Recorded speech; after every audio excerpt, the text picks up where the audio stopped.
Et donc, pour commencer dans notre petit backtest, on va juste déjà aujourd'hui avec le BTC. Et si vous vous souvenez, le principe de la stratégie est assez simple. C'est une stratégie de continuation de tendance, hein, d'accord? Donc, on a le marché qui évolue potentiellement en tendance haussière comme ça.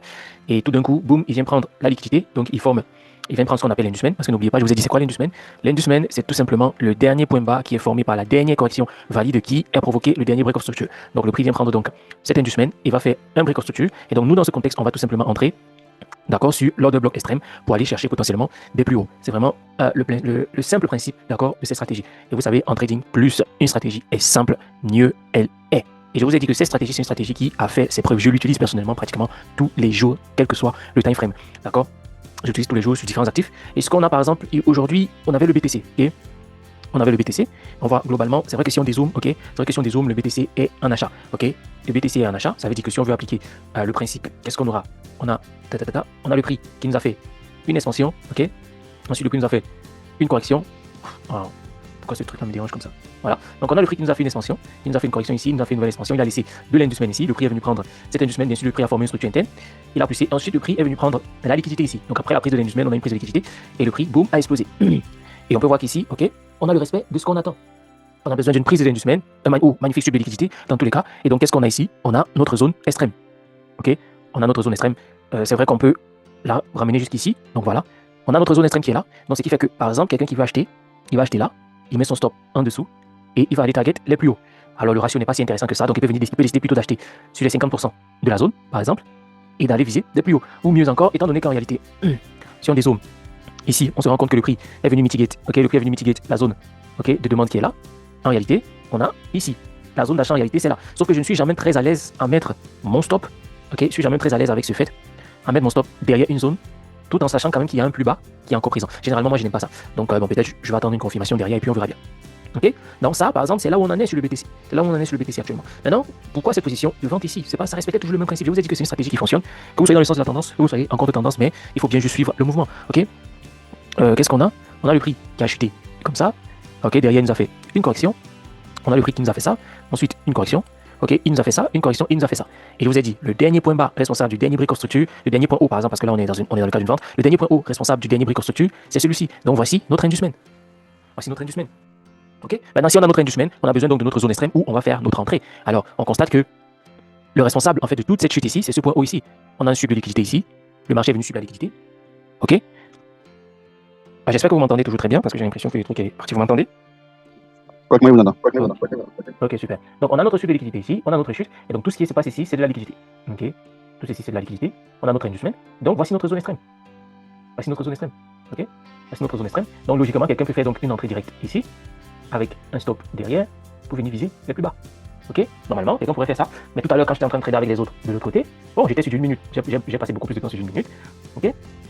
Donc j'ai attendu ma confirmation. La confirmation en appliquant le même principe, induction, donc displacement mitigation. Vous voyez, le prix évoluait toujours dans une dynamique de baisse. C'était ma confirmation.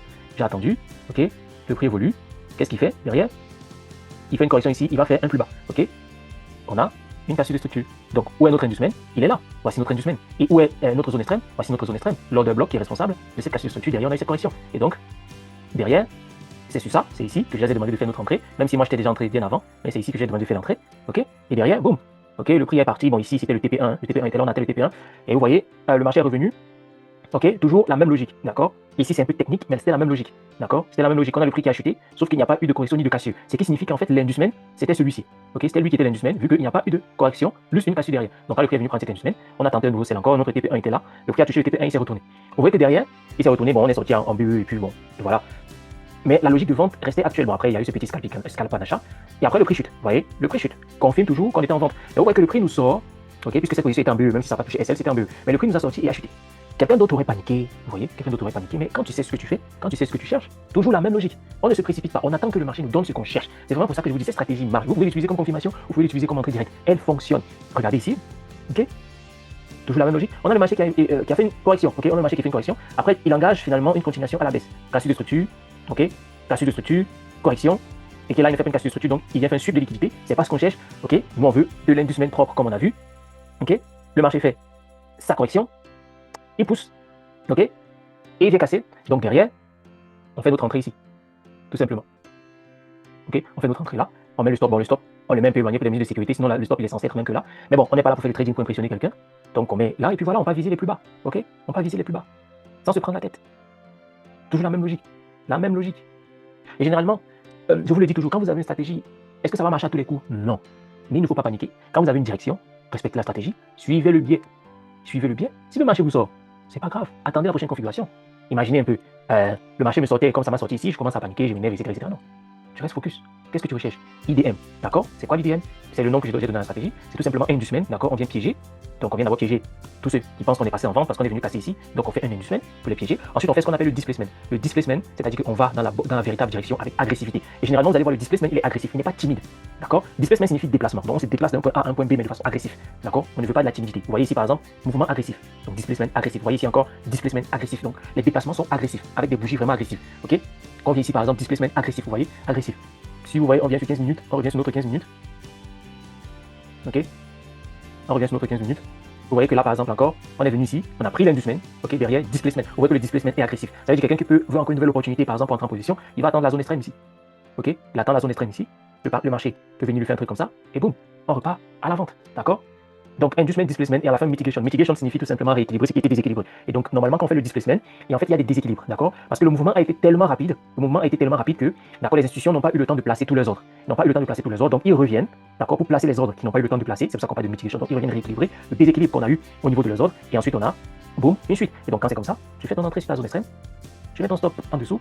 Pourquoi est-ce que je parle de zone extrême? Tout simplement parce que généralement, c'est là où c'est la zone la plus sécurisée. Parfois, il y a ce qu'on appelle la zone intermédiaire. Donc, il peut avoir existé une zone intermédiaire ici, mais bon, laissons ça pour l'instant, concentrez-vous sur la zone extrême. La simplicité de la stratégie vient de là. Prenez la zone extrême et faites ce que vous avez à faire. Ok? On va aller regarder, par exemple, le gold. Ok? En 15 minutes toujours. Oui, on peut checker le gold en 15 minutes. Bon, on va supprimer tout ça. Ok? Alors, regardez ce qui s'est passé ici. Parce que là, si je suis en train d'achat ici. Ok? Cette zone d'achat qu'on a ici sur le gold, c'est dû en fait au même raisonnement. Ok? C'est dû au même raisonnement. Ok? Toujours, quand le prix évolue à la hausse, ok? Retenez ça, la logique. On a le prix qui vient sweep ici et il va faire un break of structure. Quand le prix sweep ici, il vient faire un break of structure comme ça, ok? On annote tout ça, sweep. Donc ici, prise de liquidité. Ok? Le prix vient prendre la liquidité sur un point bas. Ok? Le prix vient prendre la liquidité sur un point bas et ensuite vient faire un BOS. Ok? Donc une cassure de structure pour indiquer qu'il y a une volonté de continuation. Okay? Le BOS, c'est un indicateur de continuation. Et là, tout ce que tu as fait, c'est que tu viens prendre position sur la zone extrême. La zone extrême, c'est la zone généralement qui est responsable de la prise de liquidité. Ça peut être un support, ça peut être un order block, ça peut être une zone de supply, peu importe comment tu appelles ça, mais zone extrême. Et ce que tu attends, c'est quoi? C'est que le prix revienne sur cette zone extrême et boum, ok, tu vas chercher les plus hauts. Tu fais ton entrée sur la zone extrême et tu vas chercher les plus hauts. Le principe, il est vraiment simple, comme ça. Ok? Et donc, c'est la même logique qu'on avait ici sur le gold. Ok? Vous voyez, on a le gold. Ouais, c'est tout ça. On a le gold qui nous a fait cette prise ici, ok? On a le gold qui est venu prendre ici, sweep, vous voyez, et bien sûr, l'exposer à la hausse. Donc techniquement, si tu fais ton entrée sur la zone extrême, dans ce cas de figure, tu aurais pris un stop loss, mais c'est pas grave, c'est le game. Le plus important, c'est de respecter la stratégie. Tu aurais pris un stop loss, pardon, mais tu ne te passes pas la tête. Tu attends, tu laisses le marché évoluer, ok? Après ton stop loss, le marché évolue. Bon, il ne te donne plus rien, il évolue. Ensuite, il te fait ça, ok? Il vient sweep ici, par exemple, il pousse. Et là, tu fais ton entrée, tu chopes encore un stop loss. Ici, tu te prends encore un stop loss, ça fait déjà 2 stop loss. Ça veut dire que si on quantifie centaines de pourcentage, ça fait déjà moins de 2%. Mais c'est pas grave. C'est le game. C'est le game, ok? Tu te prends pas la tête. Tu marques ta zone extrême. Tu vois? Tu marques ta zone extrême, elle est là. Parce que le marché, après t'avoir pris un stop loss, il vient ici sweep. Ok? Il prend l'inducement ici. Ensuite, il vient provoquer un break of structure ici. Donc, où est ta zone extrême? Ta zone extrême, elle est là. C'est l'order block qui est là. Vous voyez? C'est l'order block qui est là. Et donc, le marché va, il tourne, c'est qu'il tourne, il ne te donne pas. D'accord? Il ne te donne pas une autre opportunité d'achat quelque part là. Et ensuite, qu'est-ce que le marché vient? Le marché vient taper dans ta zone extrême. Tu mets ton stop en dessous. Ok? Et qu'est-ce que tu vas chercher? Tu vas chercher le plus haut. Tu vas chercher le plus haut. Et là, tu as un ratio de quoi? De 6. Bon, ici, on comptait les deux que tu as perdu. Ça veut dire qu'ici, tu as fait 6%, donc moins de 2%, tu as un bénéfice de 4%. Vous comprenez pourquoi il faut savoir respecter la stratégie? Tu as un bénéfice de 4%. Donc, acceptez les pertes comme faisant partie du jeu. Respectez juste le plan. Ok? Respectez juste le plan. Et donc, si on veut suivre dans la même logique sur le gold actuellement, on voit que le gold, ok, on supprime tout ça. Supprime pour les dessins, pour les biens, pour le graphique. Actuellement, qu'est-ce qu'on voit? On voit le gold qui est venu taper dans notre zone extrême. Ok? On a un gold qui est venu taper dans notre zone. D'accord? Extrême. Il a tapé dans notre zone extrême. Il a sweep ici. Ok? Après avoir sweep, il a break of structure. Ok? Il a cassé ici. On voit même qu'il a fait plusieurs cassures de structure. Hein. Il a cassé ici. Ok? Double break of structure. Tranquille. Donc, qu'est-ce qu'on attend? C'est un gold qui chute et tout entre sur notre zone extrême. Donc, ici, maintenant, c'est un peu tactique. Ok? C'est un peu tactique, mais pour l'instant, la zone qu'on a, c'est celle-ci.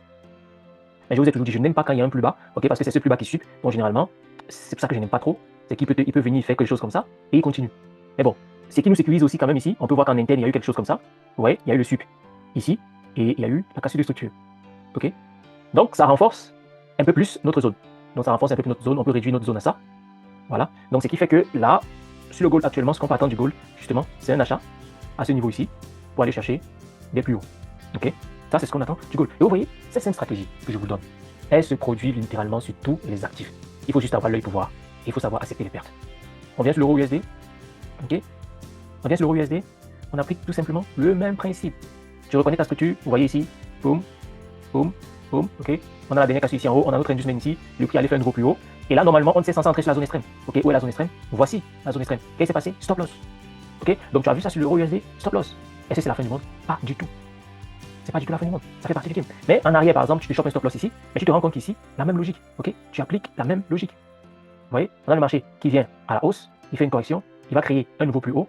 Il fait une correction. Il va créer un nouveau plus haut. Et donc, oh là là, pourquoi tu me fatigues comme ça? Et donc, vous constatez avec moi ici, regardez, le marché est venu sup ici. Ok? Il est venu sup ici, il a pris l'inducement. Parce que regardez, c'était la dernière correction avant la formation du dernier plus haut. Donc, le marché est venu sup l'inducement. Après avoir sup l'inducement, il a fait quoi? Reconstructure. Et donc, nous, où est-ce qu'on veut entrer? C'est notre zone extrême. Où est notre zone extrême? C'est celle-ci. Ok? C'est notre zone extrême. Donc, logiquement, tu mets.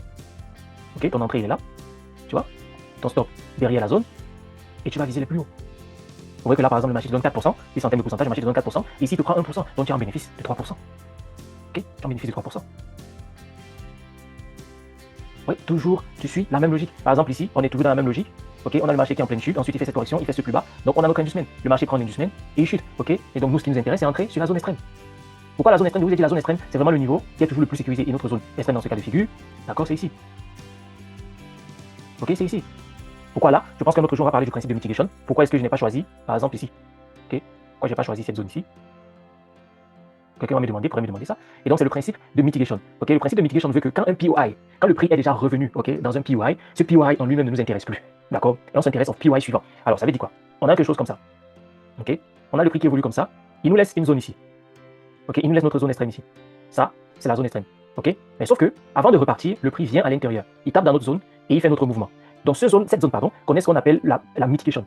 Donc cette zone connaît ce qu'on appelle la mitigation, donc cette zone ne nous est plus totalement utile. Ça ne veut pas dire que cette zone ne peut pas fonctionner dans le futur, mais c'est que dans notre façon de lire le marché, la zone a été mitigée, donc la zone ne nous est plus utile. Maintenant, qu'est-ce qui nous devient donc utile? C'est tout simplement la nouvelle zone qui a été formée ici. Ok? C'est la nouvelle zone qui a été formée ici. Maintenant, imaginons donc, on était donc dans un contexte, ok? Imaginons donc on était dans un contexte comme celui-ci, où on a le prix qui serait encore venu mitiger, ok, avant de repartir. Ça veut dire tout simplement que cette zone aussi ne nous est plus utile, parce que le prix est déjà revenu à l'intérieur. Ok? Il a connu une mitigation. Donc ce qui signifie que voici notre nouvelle zone qui sera considérée comme extrême. Ok? C'est pour ça que vous pouvez voir par exemple, ici, pareil, sur l'euro USD, c'est cette zone ici que j'ai pris comme extrême. Je ne suis pas venu prendre celle-ci, je n'ai pas non plus pris celle-ci. Pourquoi? Parce qu'ils ont connu déjà une mitigation. Ok? Ils ont connu une mitigation. Vous voyez qu'on a formé un order block, le prix est revenu dedans, le prix a essayé de repartir, ils ont formé ici un order block encore, le prix est revenu dedans, et le prix est reparti, mais le prix n'est jamais revenu ici. Donc cette zone est unmitigate. Donc c'est une zone vierge, qui n'a pas encore été touchée par le prix, et c'est pour ça justement que c'est là qu'on fait notre entrée, parce que là le prix revient mitiguer la zone. Ce qui signifierait que si le prix casse cette zone, alors il y a de grandes chances de le voir aller plus bas. Et c'est justement ce contexte qu'on a ici. Ok? C'est le contexte qu'on a ici. Vous pouvez voir que, ok, le prix a laissé un order block ici, venu mitigate, ok, il a essayé de repartir, il a laissé justement cette zone ici qui était un mitigate. Vous voyez que quand le prix a cassé, vous voyez que quand l'euro a cassé, il continue juste sa chute. Vous voyez, il continue sa chute, il va probablement continuer sa chute comme ça pour venir chercher pourquoi pas des plus bas. Tu vois? Et certains qui ont la petite technique, quand une zone importante est cassée, vous pouvez en fait descendre sur des time frames plus bas pour capter le revers. D'accord? C'est une petite technique que j'utilise souvent. Quand une zone importante est cassée, vous descendez sur le petit time frame pour capter le revers. Vous voyez? Ok? Vous captez le revers, il y avait de quoi prendre une vente ici, mais bon, c'est pas ce qui nous intéresse. Ok? Donc, ce principe de mitigation là est aussi important. Parce qu'il ne faudrait pas que vous pensiez à utiliser des zones qui ont déjà été utilisées. Quand une zone a déjà été utilisée par le prix, ça ne nous intéresse plus. Du moins dans notre façon, d'accord? Dans notre façon de lire le marché, quand une zone est déjà mitigée, ça ne nous intéresse plus. Donc, revenons sur notre exemple ici. On voit le prix, donc, qui a pris l'inducement. Le prix prend l'inducement. Il fait le displacement, je vous ai dit le displacement c'est un mouvement agressif. Inducement, displacement, il revient mitiguer dans notre zone extrême. Et donc qu'est-ce que nous on fait? On entre en vente, ok? Avec le stop au-dessus. Vous venez logiquement target des plus bas, ok? Et on voit le prix qui se déplace jusqu'à nous donner un ratio de 4. Et finalement derrière, il se retourne. Voilà aussi un autre élément important, c'est pour ça qu'il faut savoir faire les prises au profit partiel. C'est-à-dire que vous savez, quand le marché vous donne, à un moment donné, quand vous arrivez peut-être à 3 ou à 2, vous prenez un peu et vous laissez le reste courir comme bonus, comme bénéfice, ok? C'est vraiment important. Alors, si on reste dans cette structure interne, ok, on reste dans cette structure interne ici. Pour ceux qui voient la structure interne, qu'est-ce qu'on a? Regardez. On a le marché qui pousse. On a le marché qui pousse. Il nous fait une correction. Il pousse. Il vient casser. Donc voici le dernier point bas qui est responsable de la dernière cassure de structure. Donc notre inducement. Le prix vient casser l'inducement et va créer un nouveau plus haut. Donc automatiquement, on a notre zone extrême. Ok? On a notre zone extrême. Et donc qu'est-ce qu'on fait? On entre sur la zone extrême. Ok? On met notre stop en dessous. Ok? Pour aller target les plus hauts. Ok, pour aller target le plus haut, ça vous donne un ratio de 3, tranquille. Vous voyez, pour aller target le plus haut, c'est fini. Le marché vous donne pour vous. Vous voyez, c'est une stratégie qui marche. Je vous le dis, je l'utilise littéralement sur presque tous les time frames. Que ce soit en confirmation, que ce soit pour entrer en position. Vous savez que je traite beaucoup 15 minutes, donc je reste beaucoup plus en 15 minutes pour l'utiliser. Que vous dézoomez votre graphique, parce que là j'ai dézoomé mon graphique pour avoir une vision globale. Même si vous zoomez votre graphique, vous pouvez l'utiliser. Mais il faut savoir être dans le sens de la tendance. Quelle est la vague actuelle du mouvement? D'accord? Utilisez-le dans le sens de la tendance. Et plus vous allez vous perfectionner, certainement plus vous allez maintenant vous tenter dans le contre-tendance. D'accord? Perfectionner le sens de la tendance, c'est-à-dire les continuations. Et après, vous pourrez justement vous spécialiser dans les contre-tendances. Comme par exemple ici, on a une contre-tendance, mais la logique reste la même. Ok? La logique reste la même. Vous voyez? On a le marché qui chute, il fait une correction. Ok? Et donc, il vient sup. Ici. Après avoir sup, il vient faire un BOS. Donc, on entre sur la zone extrême. On entre sur la zone extrême. Pour venir target les plus bas. Ok? On vient à la zone extrême. Et notre objectif, c'est de venir chercher le plus bas. Et le plus bas, bien sûr, c'est celui-ci. Et le marché te donne ton ratio de 3. Ça te suffit. Ouais, c'est simple. Sans te prendre la tête. Vous voyez? Vous appliquez juste le principe. Que vous dézoomez, que vous zoomez votre graphique, le principe reste le même. Ok? On l'a encore ici. Malheureusement, le prix n'arrive pas jusqu'à notre TP, mais le principe il est le même. Et vous voyez quand même que ça marche. On a le prix qui vient sup ici. Ok, c'est à peine visible, mais il faut avoir l'œil pour ça. Généralement, si on dézoome, ok, si on zoome, pas si on dézoome, si on zoome, vous voyez que voilà, on est venu sup, on est passé au-dessus, on a pris l'industriel, ok, on l'a pris, ok, et on est venu faire le break of structure. On est venu faire le break of structure. Ok, le break of structure, et donc nous on entre où? Sur la zone extrême. Ok, on entre sur la zone extrême. Et là, ok, derrière, magnifique. Je fais ton entrée sur la zone extrême, je mets ton stop au-dessus pour venir target les plus bas. Malheureusement, cette fois-ci, le prix était proche de ton TP et il est venu te sortir. Donc là, généralement, tu vas sortir en break-even parce que le prix n'a pas pu parcourir tout ça et puis tu restes, tu regardes. Sauf si tu fais du set and forget, c'est-à-dire quand tu prends position, ok, et tu ne regardes pas. Maintenant, regardez encore ici, on a eu un sweep, le prix est arrivé, il a sweep, et qu'est-ce qu'il fait derrière? Break of structure. Et donc, qu'est-ce que tu fais? Tu entres sur la zone extrême. Et quel est ton TP? Tu vises le point bas. Ok, tu vises le point bas, et où est le point bas qui a été formé? C'est celui-ci. Et là, tu fais ton TP. Tu vois que même ici, si tu avais fait break-even ici, voilà, et là, tu fais un TP. Si tu avais fait SL, ici, tu fais un TP. Bon, normalement, tu n'as pas fait un SL. D'accord, tu n'as pas fait un SL puisque le prix n'a pas atteint, mais si tu as fait break-even, là, tu fais un TP. Vous voyez, en restant toujours dans la même logique. Ok, dans la même logique. Qu'est-ce que le prix fait? C'est simple. Le prix vient. Ok, il sweep un point bas. Après avoir sweep un point bas, il va tout simplement provoquer. Ok, il va provoquer un BOS. Après avoir fait donc ce BOS, toi, tu entres sur la zone extrême. Pourquoi? Tout simplement parce que c'est un niveau protégé. Généralement, pourquoi c'est un niveau protégé? Parce qu'on a déjà pris la liquidité ici. Ok, on a pris la liquidité ici, on a pris l'industriel, on a pris la liquidité, et donc logiquement, dans notre façon d'interpréter ce mouvement, il n'y a pas de raison pour que les market makers reviennent plus bas ici, parce qu'ils ont déjà pris la liquidité ici. Donc logiquement, ce niveau est un niveau protégé. Ok, c'est comme ça qu'on appelle, ou encore un niveau de forte probabilité. Donc un niveau où il y a une forte probabilité de voir le prix partir à la hausse. Ok, et vous pouvez voir avec moi, tendance contre tendance, je vous le dis, je l'utilise presque tout le temps. Ça, c'est mon arme favorite. C'est mon arme favorite. Mis à part tout ce que je sais, mis à part les petits trucs encore qui se rajoutent derrière, mais c'est mon arme favorite. Ok, IDM, Inducement, Displacement, Mitigation. Donc ça se résume en 3 lettres. Ça veut dire qu'à chaque fois que vous venez, vous devez avoir vos 3 lettres. Inducement, Displacement, Mitigation. Ok, vous devez avoir vos 3 lettres. Donc si on a le prix qui évolue, on a le prix qui évolue à la hausse, ok, vous avez votre Inducement, ça c'est la première lettre. Vous avez votre Displacement, un mouvement agressif, donc deuxième lettre. Et enfin Mitigation, Mitigation jusqu'à la zone extrême, où vous devez faire votre entrée, troisième lettre.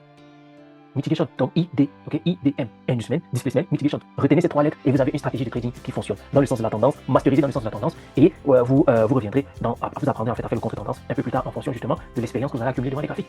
Inducement, Displacement, Mitigation. Ok, le prix vient prendre Inducement, il fait un mouvement agressif pour aller faire un break of structure, Displacement, ok. Chaque fois vous devez avoir vos 3 lettres, marquez vos 3 lettres. Ici, on a l'Inducement, on a ce mouvement ici qui va provoquer une cassure de structure. C'est vraiment important d'avoir la cassure de structure. On a le Displacement. Et on a notre zone extrême que le prix n'est jamais revenu à l'intérieur. Elle est toujours vierge. Donc, on a notre mitigation. Donc, nous, on entre sur la mitigation, on met notre stop en dessous, on vient viser le sommet. Et on passe à autre chose. On passe à autre chose. Si ça fonctionne, tant mieux. Si ça ne fonctionne pas, c'est pas grave. On passe à autre chose. Ok?